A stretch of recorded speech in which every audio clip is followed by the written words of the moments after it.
Pemerintah Kota Makassar atau Pemkot Makassar membagikan bonus bagi atlet dan pelatih peraih medali pada Pekan Olahraga Provinsi atau Porprov Sulsel 2022 tidak tanggung-tanggung, nilainya mencapai 11 miliar rupiah. Proses penyerahan bonus secara simbolis dilaksanakan di Balai Prajurit Jenderal M. Yusuf pada Kamis 29 Desember 2022 malam. Ada banyak jenis bonus yang diberikan Pemkot Makassar di bawah Nahkoda Wali Kota Makassar Muhammad Ramdan Pomanto, mulai dari bonus atlet peraih medali perorangan, bonus beregu, bonus pelatih, bonus manajer, bonus untuk mekanik, bonus atlet pencatat rekor, dan bonus untuk cabang olahraga atau cabur. Ketua KONI Kota Makassar Ahmad Susanto mengungkapkan, bonus yang dibagikan bagi atlet pelatih dan cabang olahraga berprestasi. Atas arahan Dani Pomanto selaku Wali Kota Makassar, bonus tersebut akan ditransfer ke rekening masing-masing atlet, pelatih, dan cabang olahraga, biar lebih efisien dan transparan.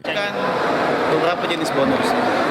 Bonus untuk atlet peraih prestasi yang medali emas, perak, dan perunggu, kemudian pemecah rekor, kemudian bonus untuk pelatih ofisial dan mekanik, kemudian bonus untuk tambahan bonus untuk pelatih yang melampaui target, dan bonus tambahan untuk cabang olahraga yang prestasi. Kalau jumlahnya untuk emas, perak, dan perunggu? Emas untuk perorangan 25 juta.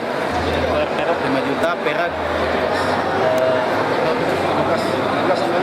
15 ya, dan perunggu 10. Ia mengatakan pembagian bonus terasa spesial lantaran pemerintah Kota Makassar bersama Kodim Makassar menghadirkan konsep malam juara bagi atlet dan pelatih cabang olahraga di Kota Makassar. Pada Porprov Sulsel 2022 di Sinjai dan Bulukumba pada 22 hingga 30 Oktober lalu, Makassar meraih juara umum dengan meraih 177 medali emas, 80 perak, dan 100 medali perunggu. Ical Syahrir, Fajar TV dan Fajar Radio melaporkan.